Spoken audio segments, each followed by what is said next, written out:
then where do you even start with that? Hello and welcome to this town hall on the legalization of cannabis in Hartford. Tonight's event is sponsored by the Hartford Select Board and the Hartford Community Coalition.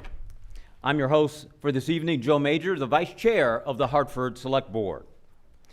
In 2018, Vermont became the first state to legalize adult use cannabis through the legislature under state statute. Under the statute, cannabis retailers and growers could only set up shop if voters granted approval on the local level. Thus, we are here.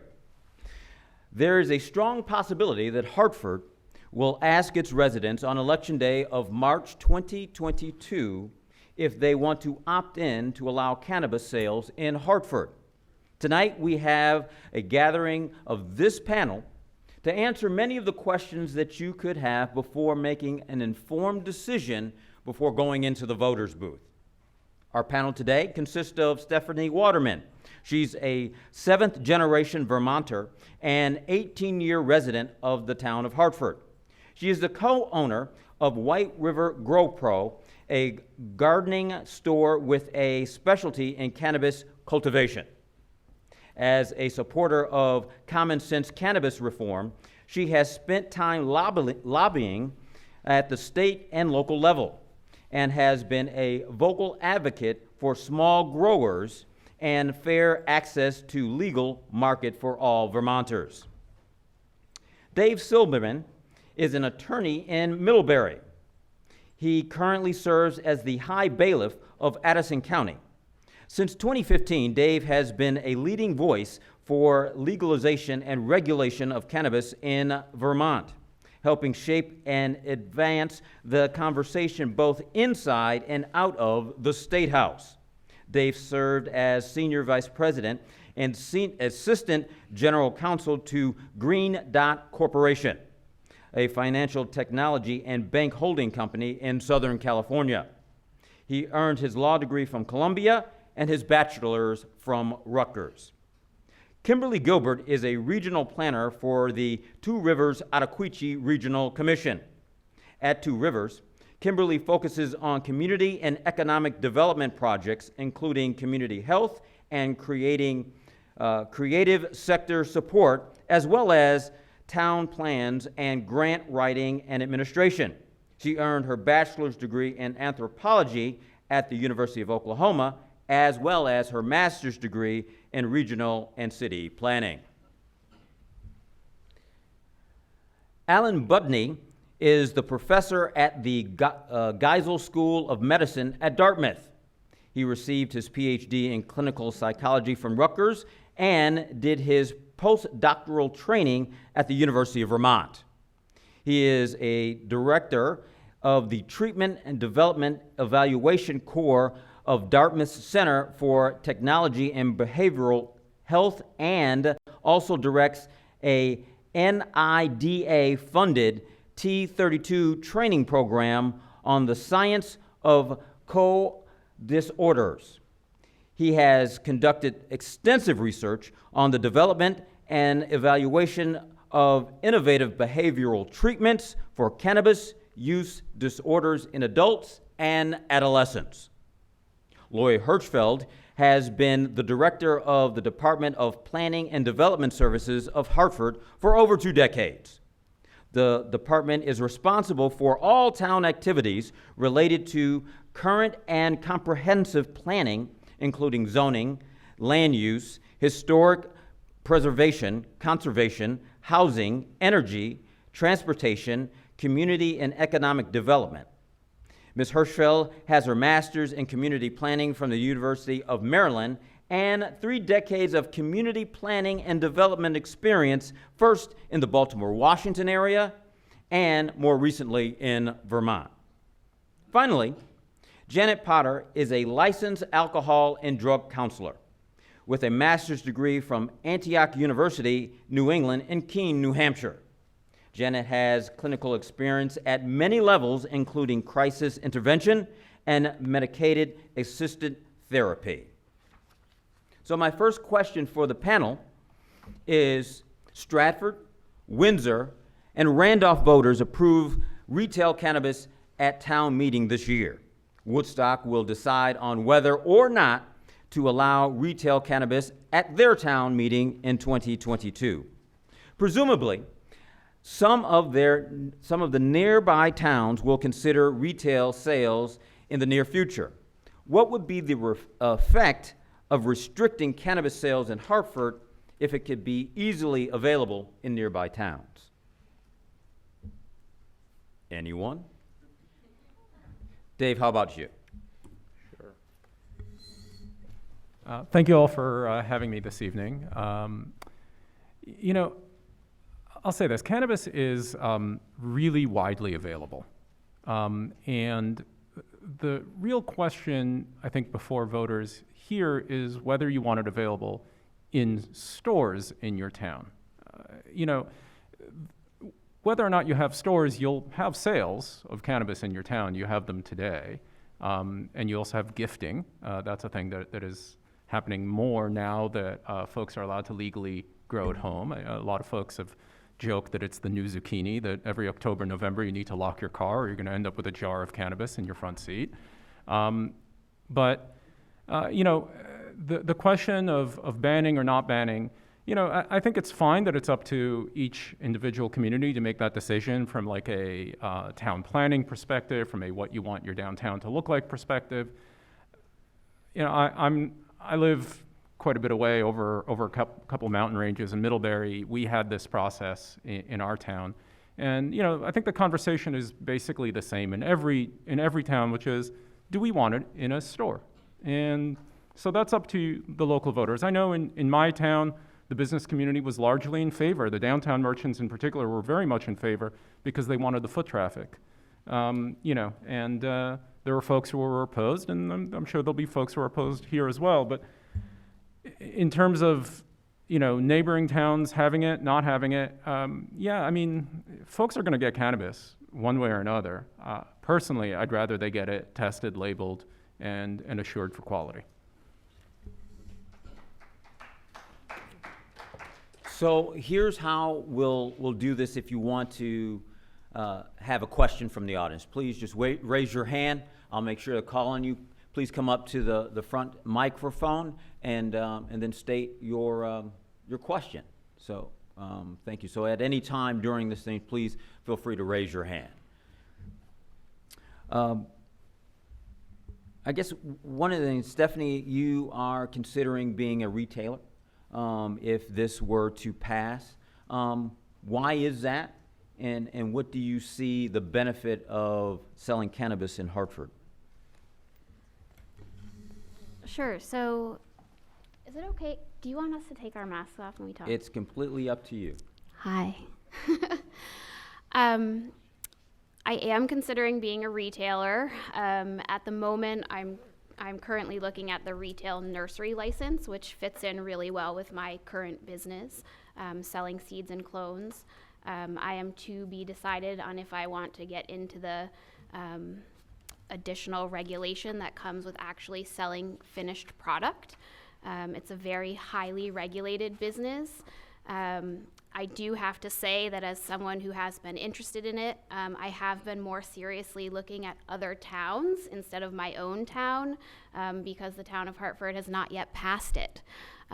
So a lot of, you know, very serious business people in the state are working hard to pull together business plans and have picked their perfect towns, but if the town hasn't passed it yet, you know, there's not really much you can do. And so from a planning perspective of how long it takes to put together a highly regulated business, it's helpful for the more towns to opt in, the better, because it just opens up choice for entrepreneurs to come to your town. Cannabis jobs will come with the industry as well, and I think that's something to think about. It's an opportunity for job growth in the town, and it's an opportunity for jobs that particularly attract younger people and keep younger people, which is a problem in Vermont in general. So it's an industry that has a real option to hold some of our younger people and our talent here. The industry. High-paying jobs. Yeah, well-paying jobs. Thank you. It's my husband interrupting me. No, just kidding. Stephanie, when you say jobs, what type of jobs would they be? And Sure. Can you be a little bit more specific with that? Yeah, so, today we're specifically talking about retail, right? And that I just wanted to say, Joe, in your opening, you had said we have to opt in for retail and grows. It's just retail that we have any control over as a town. The legislature specifically did not give towns any say in other businesses, so grow operations, laboratories, wholesalers, or manufacturers. The town only has their existing zoning to kind of deal with them, and Dave could speak maybe a little bit more to that. So in retail, you're looking at, your bud tender jobs, your regular kind of retail jobs, but there's a lot of jobs in finance. There's a lot of cash to be dealt with in these businesses. Manufacturing has a lot of high-paid, skilled jobs, as do grows. It takes a lot of work to run a cannabis facility. I think in the model we were looking at would have brought, 25 plus new jobs in the first, couple of months, and then growing from there. And that's significant. Please.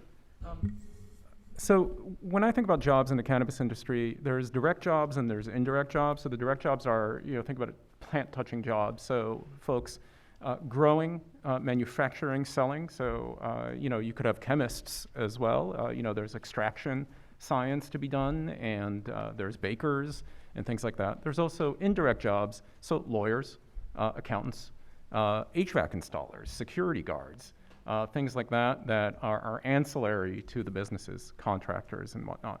So, there's really a broad range. In Colorado, there's tens of thousands of jobs in the cannabis industry, and that doesn't include the ancillary jobs. Now, Vermont is about 11 times smaller than Colorado by population, so scale that down. There have been estimates, economic estimates of, potentially 2,000 cannabis jobs statewide, direct in plant-touching jobs. Please. Yep.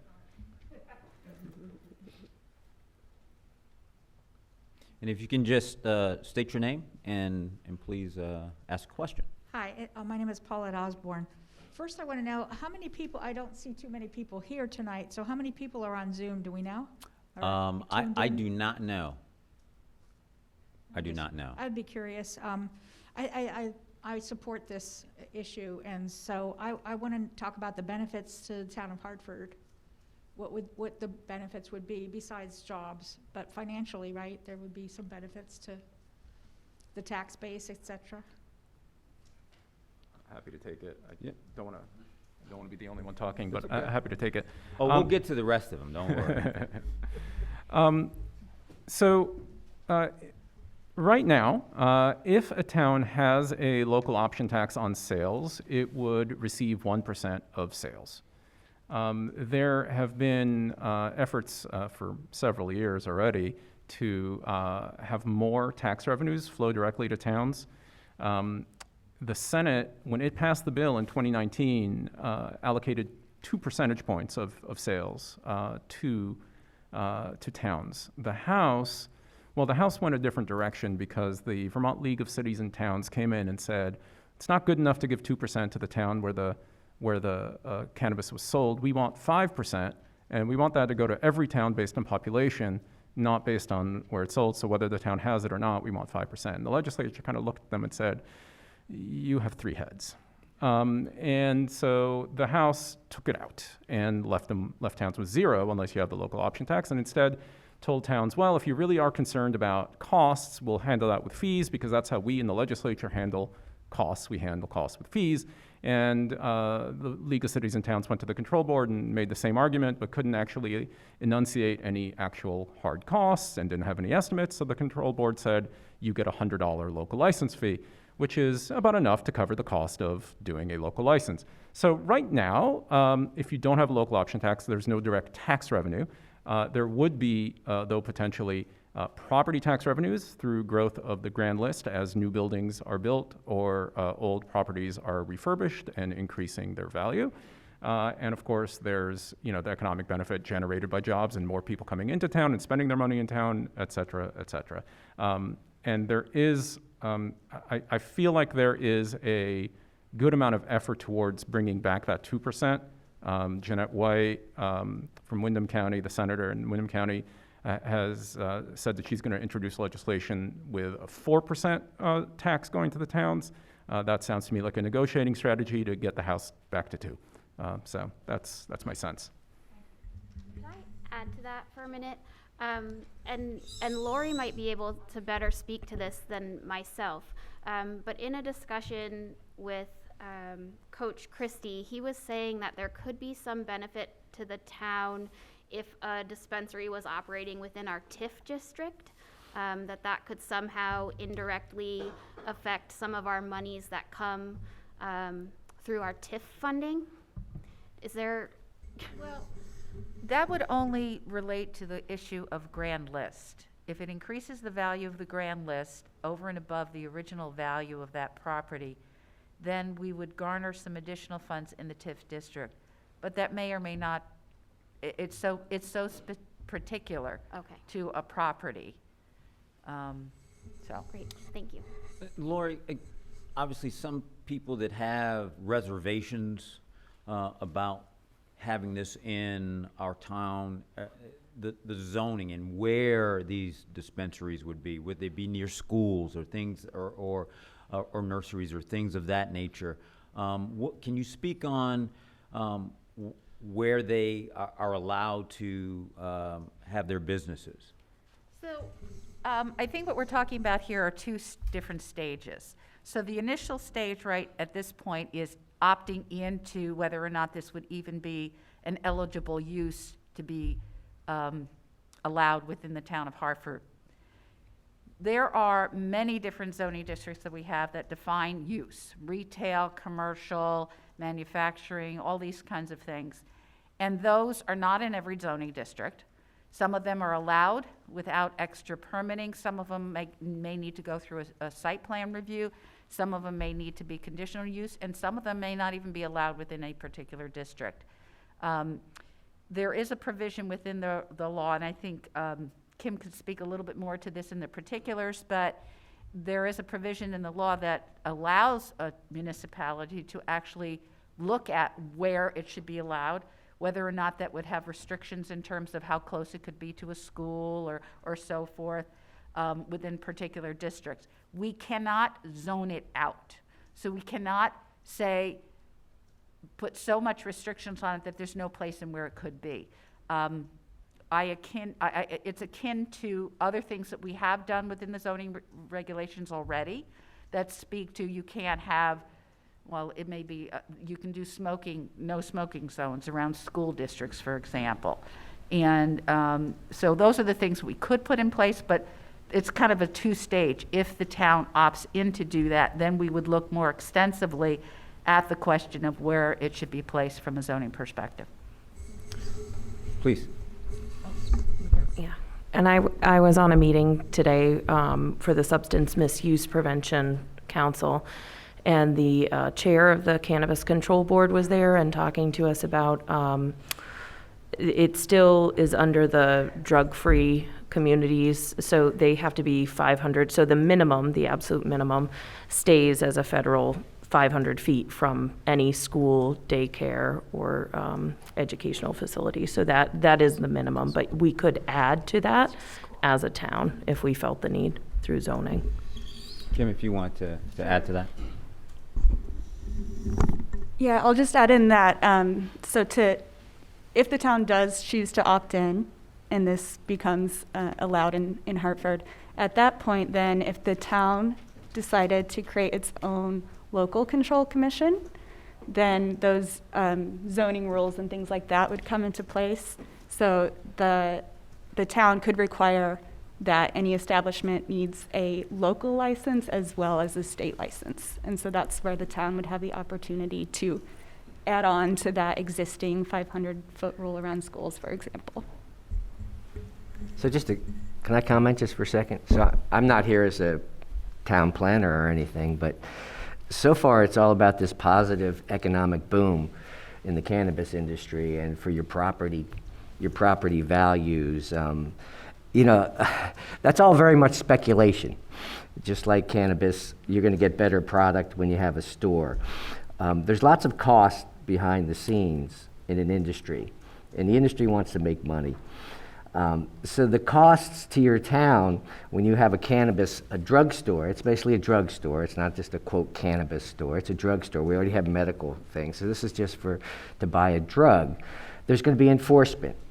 There's supposed to be no kids allowed to have drug, but do you think the 22-year-olds aren't going to try to sell it to the 18-year-olds, and the 18-year-olds aren't going to try to buy it from the store, et cetera? So there's going to be... Whoa. Stop.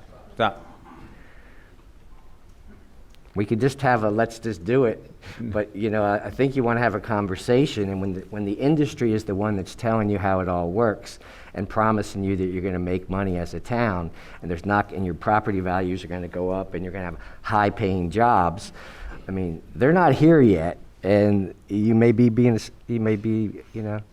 have to realize that's all speculative. And why you think it's really going to come and cannabis is going to be a panacea, not just for all these medical problems, but also for economics. Good luck. I think your Yeah. vote just lost. Yeah, I think you just lost. No, I'm done. I'll just... Hold it's on just hard a to second, hear sir. and everything. I just, Positive Doctor, if I can hold on, economic. sir. You're going to have to we want to have a respectful conversation here, and this is what we want to get as much information as we out, pro and con, so people in this town can make an informed decision. So please, no more outbursts from the audience. Thank you. I'm sorry, Doctor. Oh, that's okay. I don't mind. It's just like, I just think you need to talk about reality.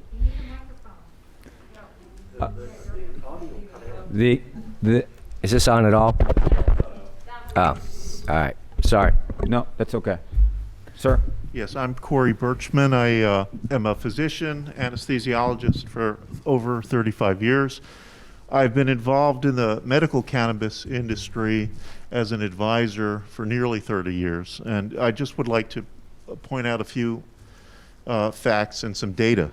All right. So in a 2018 Journal of the American Medical Association, Pediatrics, very respected medical journal, legalized recreational cannabis is associated with an 8% decline in teens reported trying cannabis in the previous 30 days. And data from the CDC Youth Risk Behavior Surveillance System similarly indicated that legalization had zero impact on marijuana use among young people. Just one other factor that was mentioned about property values. The Cato Institute in 2018 presented a research brief that verified that homes within a short distance of a cannabis dispensary, much like I believe Stephanie said, verified that they experienced a relatively large increase in value. And another study from Zillow and the US Census estimates showed that cities that allowed retail dispensaries saw home values increase about $22,000 over cities where marijuana was illegal from 2014 to 19. Go ahead. Well, Dave, and then I'll go to you, Al. I just wanted to just wanted to touch on zoning and local control. There's very limited local authority for towns under state law, under Act 164. As the other panel, I'm sorry, your name again? Kim. As Kim said, thank you. Towns do have the option of having local cannabis control commissions and doing local licensing, but they're very limited in what they can condition that local licensing on. It's actually more limited than what they can do with alcohol. With alcohol, for example, if a town has a local commission, they can go and send the police chief and the fire chief to do a safety inspection. Well, here, the town's ability is limited to compliance with zoning, with sign ordinances, and with nuisance ordinances. You think about nuisances with cannabis, you're really thinking about smells emanating from one property and disturbing the quiet enjoyment of a neighboring property owner. And frankly, the town has the authority to regulate under those three things, whether or not it has a local control commission, by amending its zoning ordinances and ensuring that a company coming in has to get a zoning approval, which is the case in Middlebury, where I live, for example, and having a generally applicable ordinance on signs and on nuisances. I'm very agnostic on the topic of whether select boards ought to be getting into the business of collecting that $100 license fee. I think it's mostly a bureaucratic effort without much benefit to anybody. But those three areas of control is really, that's it for towns. And that's applicable whether or not you opt in. Those three areas are applicable to anyone who wants to come and set up here for a grow operation, a manufacturing operation, which can be any number of things. It could be like, making edibles or doing extracts, and a testing lab or a wholesaler. All of those category types, there's no opt-in involved, but those three areas of local control do remain. So thank you. Alan, and then I'll get you Dennis. That's it. Go ahead. You sure? I'll Thank you, Mr. Moderator. Dennis Brown of Hartford here. I've got a few questions and comments. First off, I'm here to learn, like all of us here, I think, are trying to do. Not related to this, but I'm very curious about masks. Some of us are going to deal with mask issues tomorrow night. And we took a mask off here earlier to talk, and the signs on the door say mask required in the building. And so I'm just curious, we're going to talk about a mask mandate, and we're not exhibiting much towards that here in this building. So just thought I'd throw that out there. I'm hearing a lot about why we should do this, but not so much about why we shouldn't. So I'm hoping to learn more about, some negative things. I guess most of what I've heard is proponents towards doing this. I think it's kind of ironic that we're discussing this here in Hartford High School. I'm a 79 alum, and last I checked, this topic wouldn't even be allowed in school. So it's just funny that we're talking about any kind of drugs in school.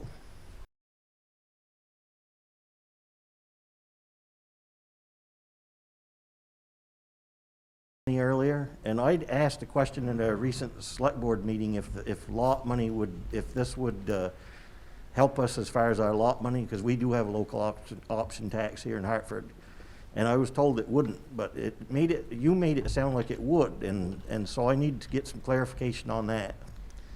It absolutely would. And the last thing I had on my list. Oh, okay. Right. Yeah, so it's only available if you have a local option sales tax. If you have that, then you would not get it. Okay, so to be clear, there's that financial benefit we would not realize here, unless we changed it probably through a charter change, or I'm not even sure how that would happen. The control board, I read here the other day that they opted not to put warning labels on the packaging of this product. And I'm just curious why they would do that. We do that with tobacco and alcohol and so forth. Be careful. I don't know the wording, but be careful. It can harm you in so many different ways. And I'm just curious on why they opted not to put warning labels on any packaging. Thank you very much. I can speak to the warning labels. I was just in a meeting about this. Can you hear me? I usually don't have to ask that question. I'm pretty loud. So about the warning labels, that was a typo or error of some sort. They are indeed putting warning labels on there that says contains cannabis with a cannabis leaf and a triangle and a, don't know the wording, not for children or not appropriate for children, something like that. They're also looking at a QR code on there that could speak more to, because there's a whole lot of warnings like we see on cigarettes and alcohol. It says, do not use while pregnant, may cause emphysema. So there's a whole lot of things with cannabis, that they would have to put on, may cause psychosis. and exacerbate anxiety and mental health issues. And these are all things that have been found by research, and they have to kind of put those on there. There's a number of things, though, that really they didn't want to lose. I guess this was their rationale this afternoon when they were speaking about it in another meeting. They didn't want to have to cram kind of a bunch of stuff together, so they were going to put a little code or something. But they are putting labels on their products, so I don't know how that got out there that they were not. Yeah, what got out there, just to clarify a little more, can you hear me now? It's working? Yeah. They're putting labels on, but the Vermont Medical Society came in and asked for certain things to be on the labels, and they decided no, they weren't putting those on, they're only putting these on. So it is what it is, so it's not clear why they choose to put a few on and not others. Like, I think they're going to put don't breastfeed when you're using cannabis, but they won't put don't use cannabis when you're pregnant. We can argue that from a research perspective, but so there's those kind of things that are being decided, which are important. And the comment by the commissioner that I read was like poo-pooing the effective warning labels. Like, we've been studying prevention of alcohol problems and tobacco problems for a long time. We know that cannabis can cause similar problems with some people.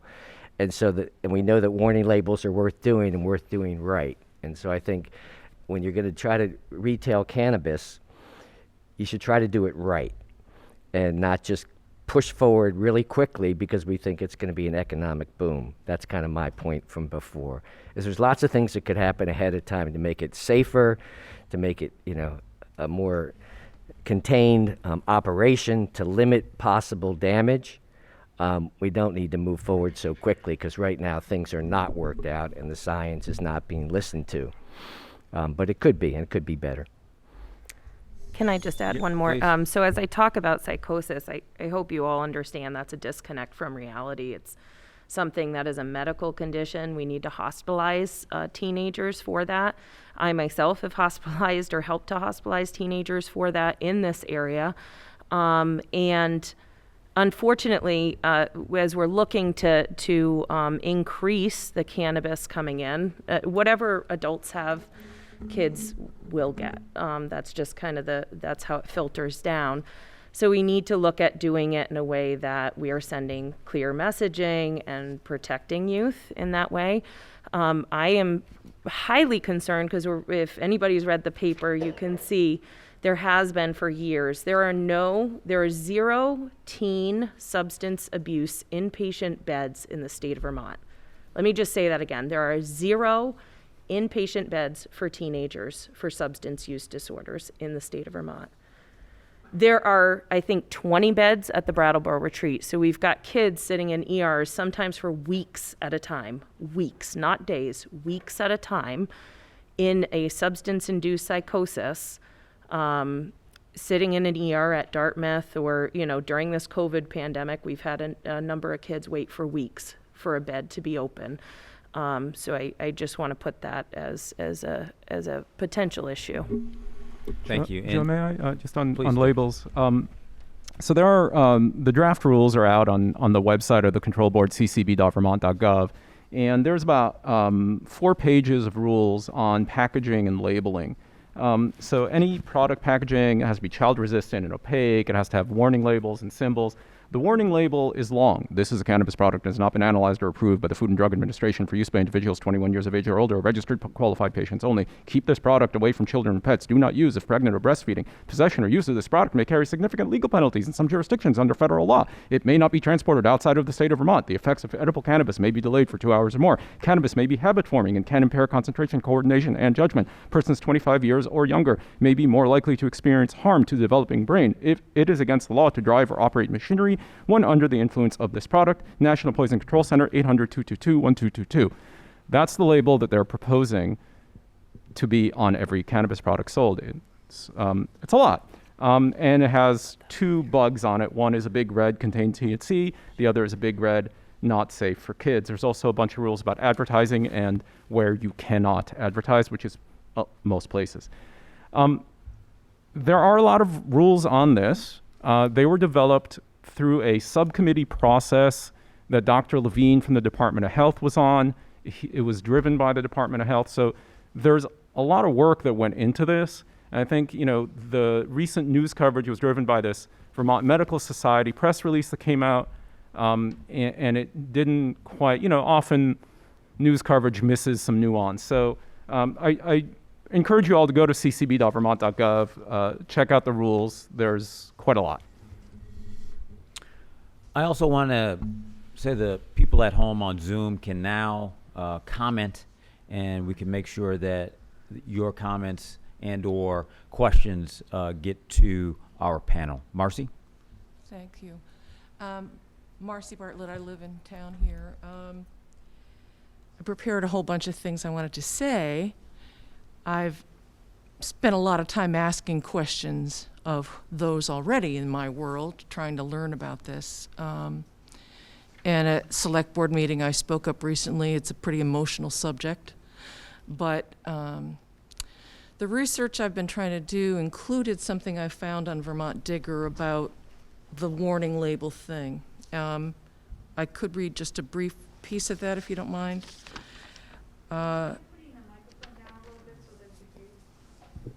Sure. I think I can.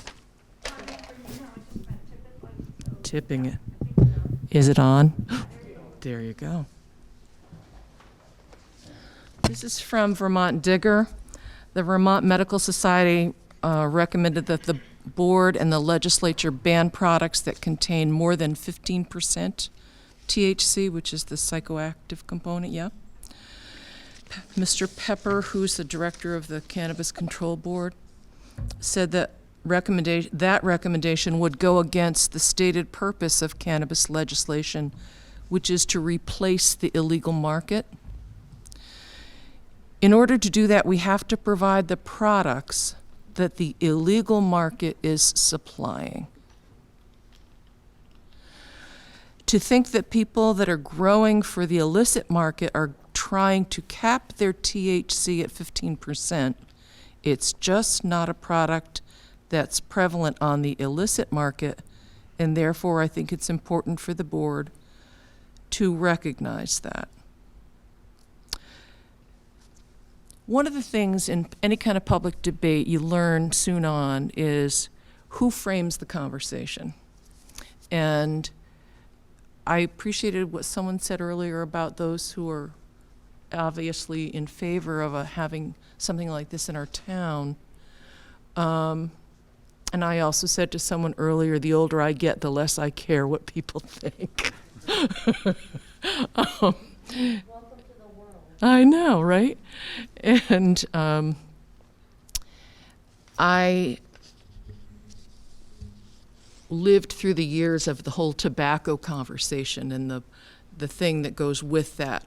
Watched my parents die from lifelong smoking. Held them while they croaked out their last breath from COPD. They were emaciated, diseased, chose death rather than treatment. And so I feel pretty strongly about substances. I've watched it in their lives, and I've also watched it in our home, as I've spoken of before, that marijuana-induced psychosis was a feature of our daily lives in our daughter's life when she hired someone to have me killed. And you can't treat a problem when someone won't admit that there is one. And forcing that was never really available as a possibility. So we've lived it. I do care that we are honest with ourselves, what our motives are. I care that we don't see the profit motive as a significant motivator. It's okay if you disagree with me, but I think that's appalling. That's my opinion. I think it's appalling that we would want to make money here off of something that we have to match the illegal market or it won't work. Okay. Having said Marcy, that, I just want as many people to be able to ask a question as of course, we can. and I'm just Sorry. about No. done. Okay. I was an acquaintance of C. Everett Koop, who was a former Surgeon General, and he worked his whole professional life on matters of substance, tobacco, warning labels were his brainchild. And when the Daily UV website was around, I asked that we have that conversation about, are we going to now put warning labels on marijuana if it's made legal in Vermont? And here we are having that very conversation. It's just important that we're really honest with ourselves. There's a lot at stake here. This is not just me or you. This is a huge thing. That said, on the corner of my property is the sign that says, drug-free school zone. I'm around the corner from the Wilder School. My neighbor is growing his own, and he's in a butter. Great guy. I'm not casting an aspersion on the guy. Like him. I really disagree that this is happening right next to our school. Our most vulnerable kids in the town go to school there. Just a thought. Thank you, Marcy. I appreciate it. I have a question from someone on Zoom. How would the Hartford Police Department or state police be able to determine if someone driving a vehicle or operating a vehicle was under the influence of cannabis? Sure. So I've had a lot of conversations with Joe Reagan, sergeant with the state police in charge of their impaired driving program. Tried to learn about this because it's really important. So there are two police training programs. One is called ARIDE, A-R-I-D-E. The other one is called DRE. The state police is trying to train every certified officer as an ARIDE, which is like Advanced Roadside Impairment Detection and Education, I think. And that's a first level screening. The roadside sobriety test that you've probably seen on TV, the walk 10 paces, foot to, toe to heel, and touch your finger to your nose and turn on your heel and count backwards from 10. That is used for all manners of impairment, not just alcohol impairment, and is just as valid as a roadside screening mechanism for alcohol as it is for cannabis, as it is for opioids, prescription or not, or any other manner of impairment. The process for the police is, they observe some behavior that indicates impaired operation, whether that's weaving through traffic or, the joke with cannabis is, you're stopped at a green light, but, not always the case. But, there's behavior that they look for in the driver. Then they approach the driver, and obviously, if you roll down the window and a bunch of smoke comes out, that's one indication. Or if they are bloodshot eyes, that would be an indication. And they would take you out of the vehicle. They would do the roadside test. They would see if you have the indicators there. Then, if the arresting officer, the officer at the scene, feels that there is an indication of impairment, they would call for a DRE backup. The DRE would come in and do additional screening. DRE program is a 2-week intensive training program. It's very expensive to train police as DRE. And now there is DRE coverage almost throughout the state. So the DRE would come and they would do additional processing at the scene. If they find that there's impairment, similar with alcohol, they would take you back to the barracks. They would write you up for that. They potentially would draw blood. They would ask you or get a warrant. They would draw blood for comparison, for specimen and check for THC in the blood. All of that would then get taken to court. Your local prosecutor would do with it what he does. It's basically the same process as alcohol without the blowing test, because you would obviously blow zeros on a blood alcohol if you have not had any alcohol. But the rest of the process is the same. Doctor? There was a comment first from the audience maybe on this topic.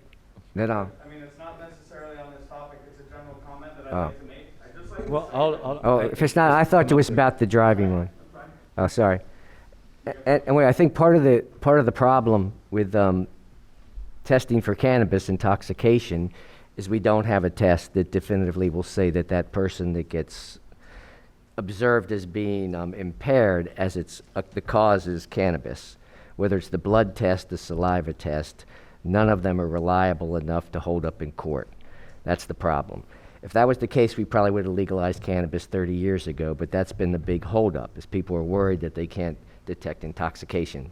Just one of many problems, but it's next to impossible to detect. And so anyway, that's just something to keep in mind. So what kind of goes along with that a little bit is enforcement, which is the case with all these things we're talking about. If you can't enforce the rules are worthless.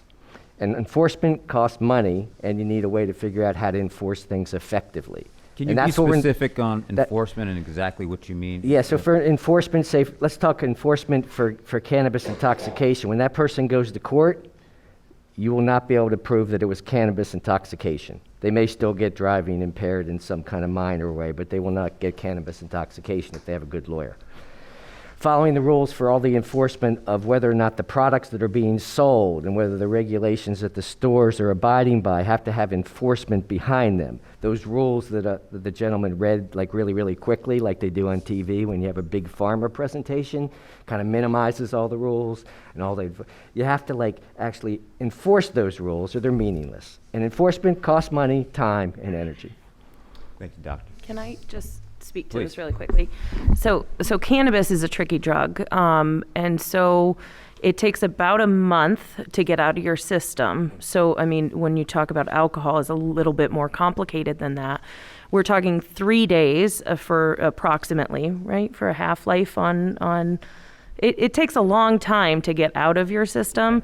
So, people in theory, if they were to go get that blood test for a whole month, they're going to show up positive for THC. So, and that's not to say that it doesn't impact them past the time of use either. So, Sir, speak into the mic, please. Yeah. So you can stand at just Marcy. yeah, it seems like that we're getting sidetracked with trying to legislate use of cannabis. That ship has sailed. That's not what this discussion is about. This discussion is about whether or not we're going to allow sales of cannabis in the town of Hartford. There isn't anybody in the town of Hartford who wants cannabis who doesn't have it today. You guys aren't going to get to legislate use. You're not going to get to determine all this stuff, whatever, but everybody's using it who wants it. You're not determining. You don't get to vilify cannabis or say it's the best thing in the world. That has no part of this conversation for our town. What this conversation is about is, what is the town going to do about selling it? Windsor's selling it. Woodstock's going to sell it. It's going to be sold all around. Nobody in Hartford is going to lack cannabis. It doesn't matter what you think of it. It's how the town is going to deal with it, what the zoning is, what all of that, and whether or not we're going to allow sales. We're not stopping use at all. There's nobody in the town anywhere near here who doesn't have cannabis who wants it. Stephanie? I would like to add, statistically, Vermont residents have one of the highest cannabis uses per capita in the nation. We tend to go first place or second place behind Colorado. We alternate depending on the year and the statistic. We also have, in the last handful of years, been in the top 5 safest states in the nation for driving. I'm not saying they're related. I'm saying that, the use is here, and Kendall spoke to it a bit as well. In 2014, our legislature commissioned the RAND report, and they found that we have a $225 million a year cannabis habit in the state of Vermont. All that money is being is on the underground market. It's not being taxed. It's not going into our communities. By regulating this product, which we've been talking about this at the state level for over 5 years. There's been thousands and thousands of hours of testimony from people of all walks of life, and our legislature has determined it's time to bring it here. And we just have to determine, do we want it in the town of Hartford? Do the benefits outweigh the negatives? In every state that's legalized, we're seeing not significant changes in youth. We're actually seeing, use rates going down. We're seeing perception, youth perception of accessibility to cannabis is decreasing. So like when I was in high school 20 plus years ago, it was much, much easier to obtain cannabis than it was alcohol, because alcohol was regulated. And yeah, you could steal it from your parents if they didn't realize, but kids can do that with anything, right? Regulating it makes it safer. It makes it safer for consumers, so they don't have to break the law to access it. It makes it safer for people who need to access it for therapeutic reasons, who may not fit the bill for a registered medical patient, because those are some very severe illnesses. So we see things like opioid use goes down, overall prescription use in general decreases in communities that have access to retail cannabis, because people take it as an alternative choice.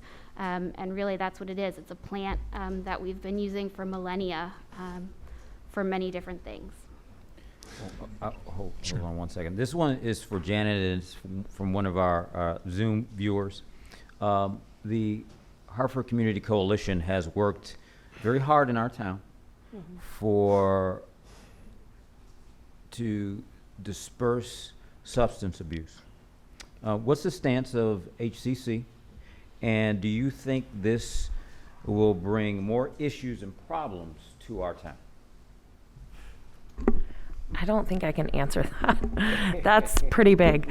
And I'm also kind of uncomfortable answering for all of Hartford Community Coalition, so I am on the board of the Hartford Community Coalition. Well, this was directed at you, so they were aiming it right at you. Hey, out there.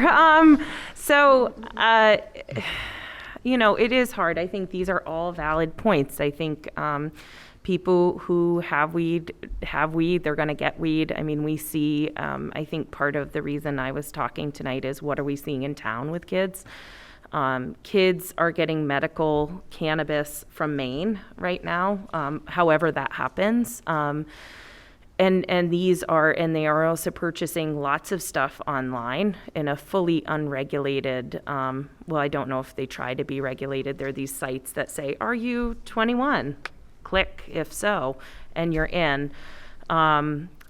So, I mean, I think the access, I don't think this is a talk about access, but I think it's a talk about the need for, we talk a lot about, not 1979, we talk a lot about drugs and alcohol, and not just in the Reagan-esque just say no, but giving all sorts of information on substances and the risks of using. I think we do have in town, we are number one in the state for opiate overdose deaths in 2020, and that's not per capita. That was 23 people died in town from opiate overdose deaths. So I can certainly see from a harm reduction standpoint. We also have marijuana that's being laced with fentanyl, reportedly. Well, there were Kendall overdoses. So in Barry, Vermont, 3 years ago, people died from fentanyl-laced weed. So whether or not that is, I think there are some benefits and there are some challenges. I think we live in a border state, so we can look at, how did that work with tobacco? I mean, we have 5 vape shops across the river. I think it's not about if we can access it or not. It's about if we can educate people on it. Because right now I'm hearing kids say, weed is not a drug, it's a plant. I'm hearing them say, weed isn't dangerous, it's healthy. It's like eating your greens. I mean, we need a whole lot of education. And I am so thankful the town school board sought another person, so we could have one person in the high school and one person in the middle school, just looking at early intervention and prevention, because I think there's a whole lot of misinformation out there. I don't know if I'm answering this question. Absolutely It's a not. huge question. And it just means if it came to Hartford, or if it doesn't come to Hartford, either way, we have a lot of work to do from prevention, early intervention standpoint, because we are in a substance use crisis at this point, and that's not saying cannabis is at the core, nor is it the solution. But we've got a lot to talk about as a community. Dr. Butney? Yeah, a couple of things to think about with access, and I certainly agree with the gentleman back there that whoever wants weed gets some weed. The question to some degree is how much access and access to what? And there are different products and different cannabis products, and some people that you listen to think some products are more harmful than others or have more potential harm. And so you can slow down and start to think about that. But access is also an amount. And every time we study tobacco regulation or alcohol regulation and now cannabis regulation, the more stores you have, the more use you have, and the more problems you have around those stores. That's what happens with stores. And usually they try to put drugstores, whether it's bars, alcohol, tobacco, usually in places where there's more vulnerable people. They're trying to find how they can sell the most and the people that will buy the most, and that's where the problems are. So I know cannabis is going to be regulated, and I'm just trying to encourage you to slow down and regulate it with a little bit more thought, and don't act like it's here, we might as well just sell it to everybody, it'll be safer. Well, it can be even safer if you take your time and don't just let the industry drive the boat. Because there's an industry. People aren't selling cannabis not to make money. Those industries want to make money, and they know how to make money, and they make products to make money. Part of the reason they want to sell high-potency products is because they're the largest seller. Mm-hmm. You like to get the best stuff. I got high plenty in my life, and you try to get the good stuff. Maybe you only have to take a hit or two so you can titrate it, etc. But that's part of what you just want to take your time and think about. I don't know if you can stop the boat at this point from that perspective with retail stores, if that's the issue. But there's certainly a long way to go before you just open stores and let them sell whatever they want. You can do better than that. But the stores are going to open up eventually, whether they're in Hartford or next door. And it will have an impact a little bit differently if it's next door or in your neighborhood. It's not exactly the same. Dave? So I want to push back just a little bit, Alan, because I've heard this argument a lot from other states. These stores come into vulnerable neighborhoods and prey on vulnerable populations, and a lot of that is zoning decisions that towns make, where they push these stores into marginal neighborhoods because of NIMBYism. And so if you prohibit stores from setting up on Main Street, but allow them to set up in warehouse districts, then they'll go to warehouse districts. And if you prohibit them from the white part of town and only allow them in the black part of town, then they'll go to the black part of town. And that's just modern redlining. These things happen for a reason. Sellers of cannabis in stores are looking for a location that has customers.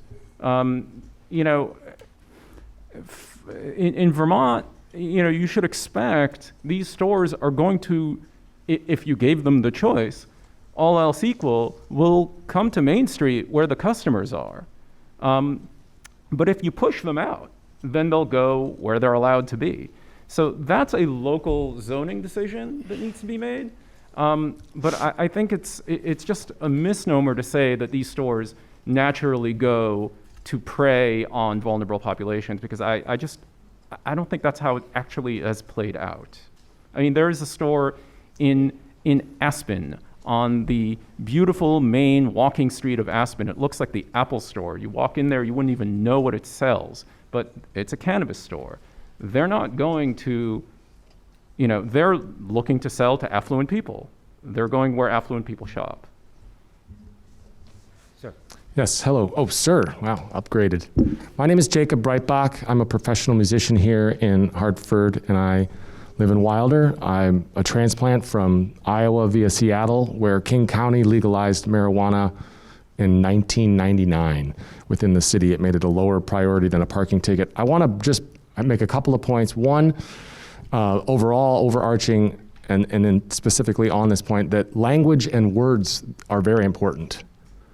And the very first thing that was said today, if you wouldn't mind, and just as I remember it, the correction needs to be that this is not a board meeting about the legalization of marijuana in Hartford, which is, I believe, how you stated it at the beginning.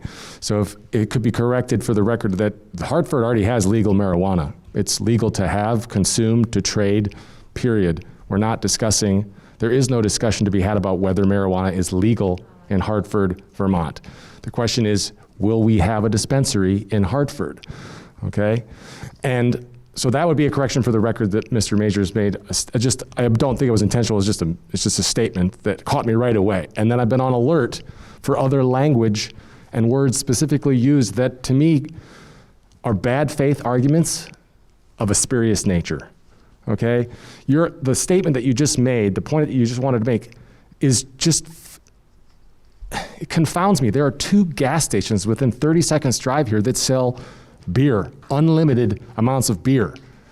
And if you're arguing, and you can go in there and you can look at and the kid can pick it by the color, and the dad can go home and drink it. There's nothing that says you can't drink it on the way. I mean, you're not supposed to, but no one's stopping them to make sure they don't drive away from the Cumbies cracking a 40.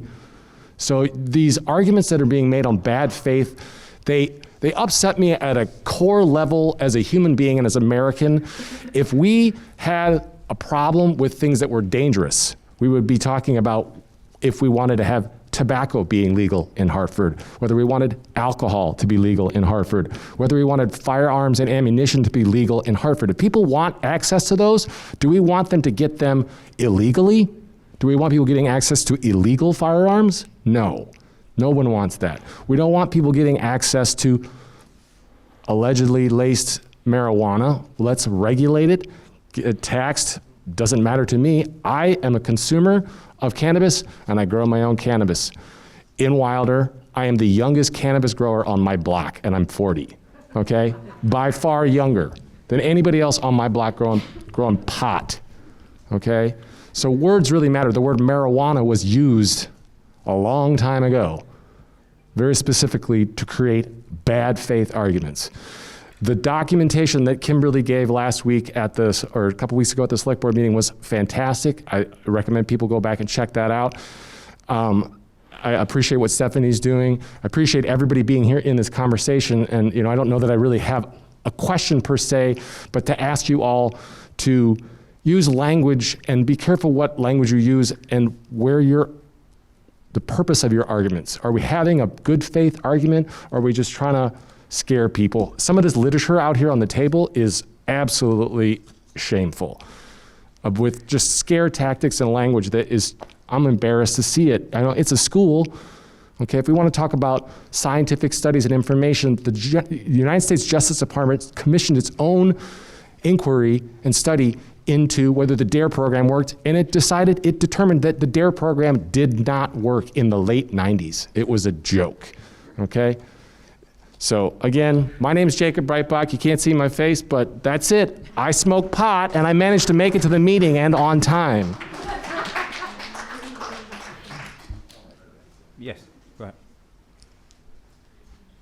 Hi, my name's Miriam. How's everyone tonight? I'm a local resident here, and I'm also planning on opening a dispensary in Vermont when it is legal. I've been working with a great team. My interest in cannabis started about 5 years ago. I've had the luxury to be able to go to dispensaries on the West Coast and Oregon and Washington State, on the East Coast here. I spent the day with the CEO of Prime, New Hampshire, which is the medical facility, I wanted to touch on what Dr. Butney had said, and also Mary. Money isn't why I'm here, and money isn't why I'm getting in this field. I believe that adults should have the sale of regulated marijuana.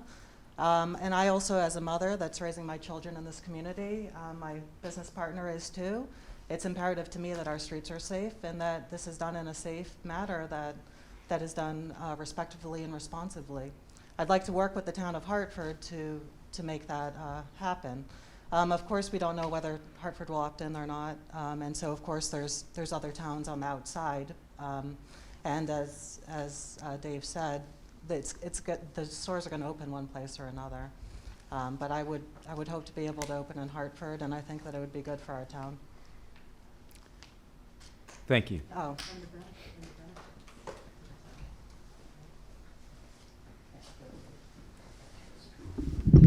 Thank you. Laney Collins from White River, Hartford. So I've heard that, that cannabis is here. I heard that cannabis is easily obtainable.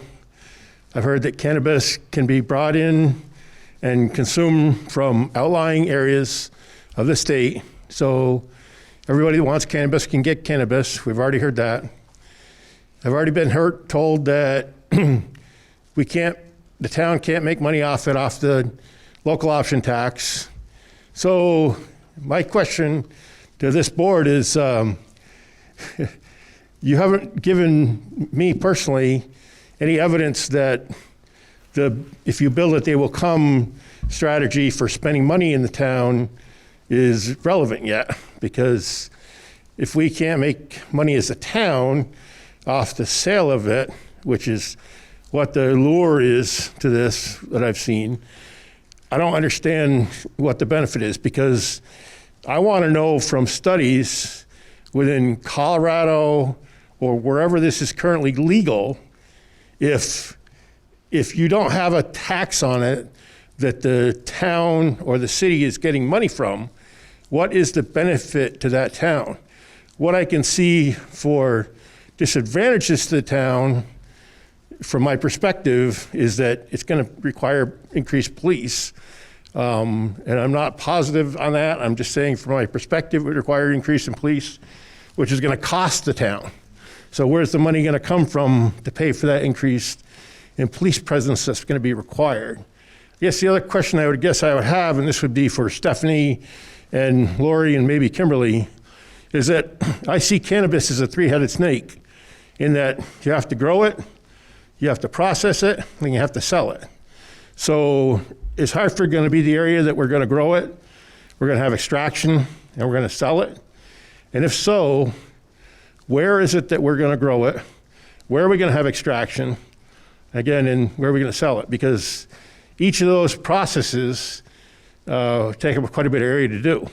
So I like the first one answered about the law enforcement aspect of it and what benefit it's going to do for us if we can't tax it. And then follow up with, are we looking at, and perhaps the other people that are looking to get in this industry can answer the question about, are we going to do all three steps of this in the town of Hartford, and where it might be done? Stephanie, since you Thank you. Stephanie, since you are looking to have a dispensary, why don't you answer that first question? What would be the benefit for the town if you were to do that? The benefit for the town comes from creation of jobs. It comes from increasing access to patients. Medical patients have to travel very far to one of our 5 medical dispensaries, so it increases access to people who need cannabis. Access to safe cannabis that is tested, that is really important. I would like to say, the fentanyl-laced cannabis came up tonight. It was just published last week that the police department that warned us a few weeks ago of fentanyl-laced cannabis in Vermont found no fentanyl in the cannabis that was tested. It wasn't as widely reported as the potentially contaminated product. But that's not surprising, given the long history of prohibition and just the negative aspect. The other things that we'll see decrease in opioid use, prescription drug use. There are numerous studies. I'd like to point those who are interested to the normal.org website, norml.org. They have some wonderful fact sheets on cannabis use. They talk about cannabis retailers are not associated with upticks in criminal activity. This has been done using data from 2000 to 2019 from a variety of sources. They're actually showing decreases in crime in areas that have dispensaries. Some of this they attribute to access for people to have a safer choice than an opioid or other drugs. And also some of it is because police can spend their time on other more important things than low-level cannabis crimes. We've talked about the increase in property values. There is real data behind that. There's several studies cited on the NORML website that show increase in property values in towns that host dispensaries. Yeah. Yes, please. I want to push back on the idea that cannabis stores mean more involvement for the police. In fact, there's very little role for local police departments in the regulated cannabis space. Just as you have the state DLC, Department of Liquor Control, in charge of your spot checks of liquor retailers, you will have the Cannabis Control Board in charge of compliance checks on cannabis retailers. Your police today does what it does with respect to cannabis sales.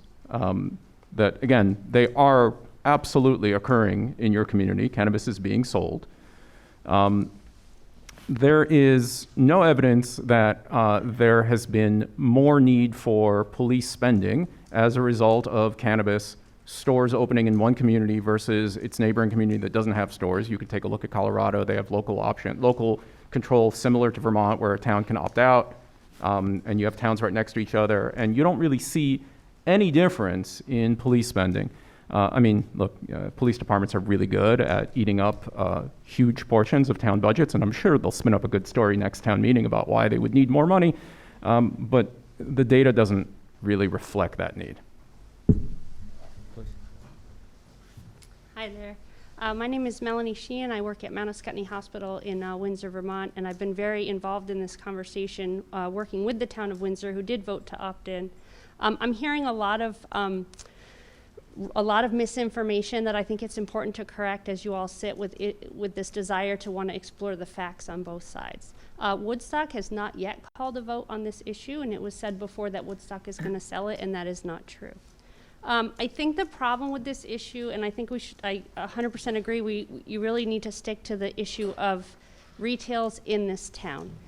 Does retail cannabis fit with the niche of Hartford? What you want for your residents, what you want to invite your residents to do. From a prevention perspective, I work in substance misuse prevention. We're very hyper-focused on youth. There's been a lot of data cited that retail cannabis does not have any impact on youth use rates, and that is actually incorrect. There is data to show, and I have a bunch of cited articles. NORML is not a scientific-based website. It is an industry, not sponsored, but it's very pro-marijuana industry, so they're going to you can cherry pick any scientific study. It's very complicated. This is not a simple narrative. It's very complicated to find a study that has an appropriate sample size that is statistically significant. I have data that shows that within a 0.36 radius of a marijuana dispensary, property values decline 3 to 4%. So it isn't a simple narrative. You can find, and maybe my studies aren't valid. I'm going to own that. But I think what you have to do is get back to the values of Hartford, what Hartford wants for its communities, and there is a permanency to this discussion. So if you decide that this is the right venue for Hartford, and then things don't go well and you want to rescind, you can always opt to vote back out, and any businesses established during the time of the vote in are staying in your community. So that's a really important part of the vote to know about. But definitely, I'm just going to encourage you all to not just, if you heard something tonight that resonates with you, do the research, because there might be studies to show an opposite effect, and it's really, really hard to find the right, what are you being fed, and is it statistically valid? So Kim? Kim? I was wondering, who can I email this to? Because, okay, Emily, can this be made available to everybody? Okay. I have a lot on property values, crime rates. In states where you have, youth rates have not gone up. In states that have legalized, they have not declined like they have in states that haven't legalized.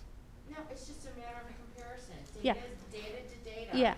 Any, like, for, against, or. Right, yeah. So I'll send to Emily, and then maybe it can be posted on So that we HCC can site. all- Yeah. And NORML stands for the National Organization of Reforming Marijuana Laws, I believe, is what that stands for. So I just want to Yeah. put that out there. Studies that have, from the National Institutes of Health that are .edu, .gov are good sources. .net, .com, you don't get information from .net, .com. It just isn't. It isn't statistically valid. So I'm happy to share. I'll send it to Emily. Thank you for your. So if you want that information, you can go, and correct me if I'm wrong, Emily, to the Hartford Community Coalition website, and you'll have that. Is that accurate? Yes, this seems like an important enough issue. It'll be right on our homepage within 4 days. Thank you so much, sir. My name's Tim O'Hara. I'm from Wilder.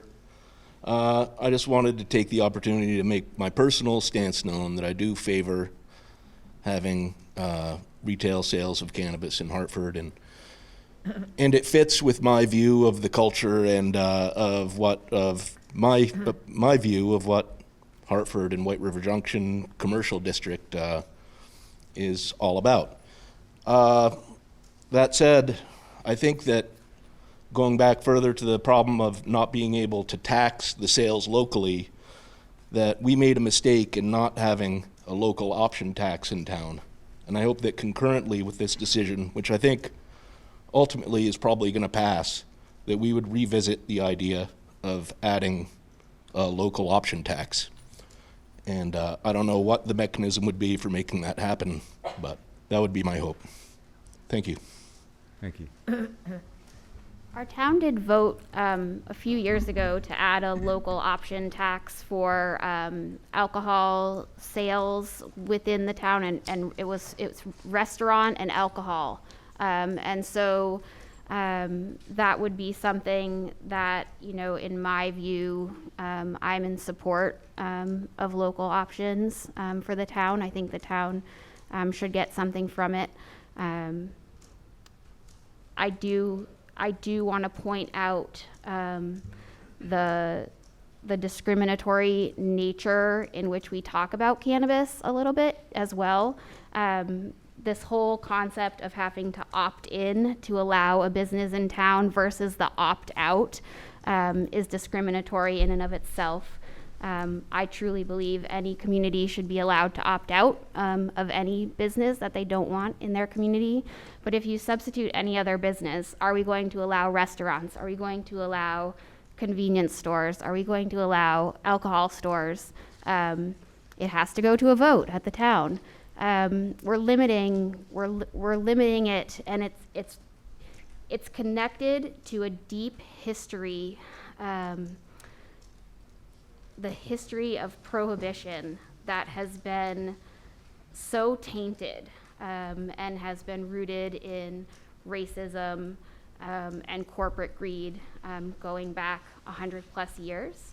And so I'd like to just think about that from the standpoint of a discriminatory nature against businesses. Becca? Thank you. Hi there, I'm Representative Rebecca White, and I really appreciate everyone being up here tonight. Thank you for having this discussion. To speak to Dave's point, yes, this is a topic that we have heard a lot about in Montpelier for many, many years, long before I was even born.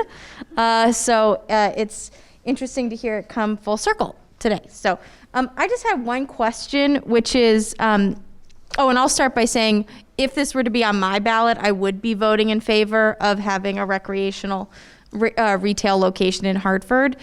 My question is twofold.